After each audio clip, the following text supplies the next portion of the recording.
king, talk like a king. You can act around now, say the same thing. They chasing the fame, they all want the name. So hey guys, welcome. E Squared, just so you guys know, a lot of you guys know me as SVG, SVGU, formerly a contractor. E Squared is a new thing I'm launching this year. It's really a social network. It's a thing to get entrepreneurs and business owners together, because a lot of times we don't have people we can talk to, you know what I mean, about our issues. And then we're creating a new platform. We knew we had Robert Kawasaki, we had Michael Gerber. A lot of you guys know John Hoteling down here. Bradley, founder of Lightspeed. Well, that's who created the virtual online training platform that a lot of big dogs use, like Grant Cardone, Tony Robbins, all those guys. And then we got Clayt, the CEO of Keep, formerly Infusionsoft. That's a local $700 million company. Thought, you know, we got these keynote speakers here. Why not do something special? We invite, 40 or 50 CEOs, business owners, or leaders in your categories. So give me the crown. They say I walk like a king, talk like a king. You can act around now, say the same thing. They chasing the fame, they all want the name. But they ain't got what's running through these veins. Say I walk like a king, talk like a king. The worst points, so that's when you're the hungriest. That's when you got to actually really move, you know what I mean? And when you're at the highest points, that's exactly when the bad things happen, because now I'm getting lazy and complacent. But I think it's the decisions you make at the downside which makes the best upside potential. Because the best inventions, products that I ever launched were absolutely always in the bottom. They're never at the top. So I don't ever listen to what a person says, I just watch what they do. A person's actions will speak a lot louder than their words.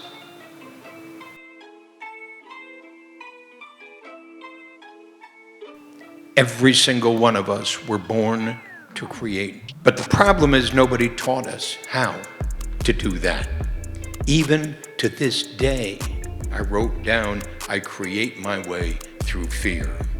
And this is the final note, a blank piece of paper and beginner's mind. Most of these guys are using 1099 sales associates, and I used to be one of them. I had a couple hundred sales guys around between 18 states. It's very hard, I think, and now I have all employees, W-2 employees. I have 15 employees now. It's a lot easier to put culture together and writing and accountability with employees. I would focus on first is a system to train your people proficiently and effectively. That way you will retain more than you lose. There's two kinds of players in the world of business. They're either golfers or they're rugby players. And a golfer is like an accountant or attorney who can do the job on their own. It always depends upon the person and the people on the field. You don't want a soccer player playing rugby. Because on the soccer field, you can't hit people. But the only reason I play rugby is so I can hit people.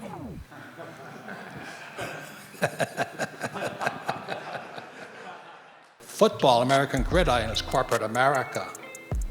You have a quarterback and a coach, and they tell everybody what to do. You'll do this play and all this, and they hire some linemen, and they just, one phase, they bump, and then it's over.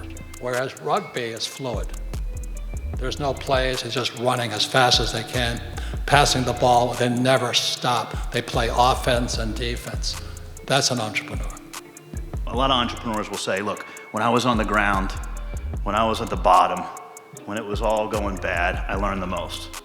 I used to interpret that to mean, well, I just got to get up and keep moving. But there's something else that you learn. You learn where you were wrong, where you were making mistakes to get to the other level. In our industry, what we have to do is Anthony's right. It's got to be consolidated. But at the end of the day, when you're talking about contractors in the market, there's 783,000 contractors in America, maybe 50 or 60,000 are roofing companies, another 50,000 GCs, right? Of that number, maybe 20% do storm restoration work. So you're talking about 20,000 storm restoration contractors. At the end of the day, you're still dealing with a disparate group of entrepreneurs that don't always work together. It's like the UPA laws have actually caused friction between public adjusters and contractors. If somebody was outside looking at our industry, they'd say somebody would scoop all these, the PA firm up, the polysolar attorney, and a couple hundred contractors to form a publicly traded company. And then you could set culture, and that would change the industry and give them power against the machines. Right now, it's mom and pops against the machines.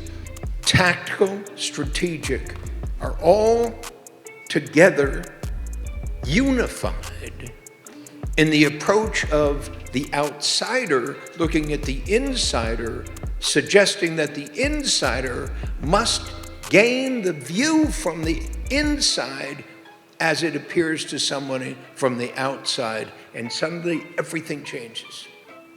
It is so absolutely staggering that everything changes. You can't get to balance or even have any shot at it unless your priorities are right in the first place. Balance is not a consistent state. The key to remember is you're not trying to be on balance all the time, you're just striving for it. And you don't want to stray too far off the path of balance. If you move off a little bit, that's fine, keep working at it, and you'll sort of zigzag your way down the path of success. But you got to maintain that drive that you will strive for balance. Every single one of you can adopt the eightfold path to what you do every single day. I have a dream, I have a vision, I have a purpose, I have a mission. That's the first step in the process. Those are the first 4 steps. Now I have a job.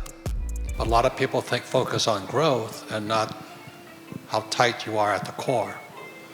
And the final story I'll just tell about what I learned from my rich dad and my poor dad.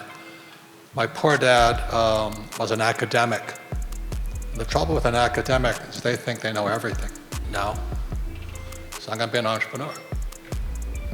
No, he says, no, you can't do that. He says, you've got to go back to school, get your MBA first, and then get your PhD in entrepreneurship.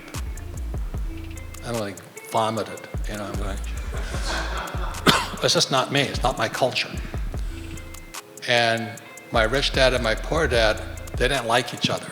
One's capitalist, one was socialist. Rich dad never went to school, but he learned by talking to real people in the real industries. His school teachers were his accountants, his attorneys, his builders, his general contractors, because he was a builder also. That's why he got his education. So it was a real education versus an academic education. But one of the biggest telltale things was that my poor dad went back to graduate school at Stanford, University of Chicago, and Northwestern, because that's the only place in his context that you could get educated. And my rich dad kept flying to Honolulu, Hawaii, to take Dale Carnegie courses. And I would sit there and listen to these 2 men, one an academic and one an entrepreneur. And my old man, the poor dad, says, look at that stupid son of a bitch. What's Dale Carnegie going to teach him? And my rich dad would say, look at that stupid son of a bitch. What will Stanford ever teach him? And I would say this to all of you right now. I'm not saying Stanford is bad, but I think the best place you can be is right here, and congratulations for what you do. My best businesses are just moving and acting. So you asked about the habits of an entrepreneur. Sometimes it's moving without fear, not analyzing shit, and just going.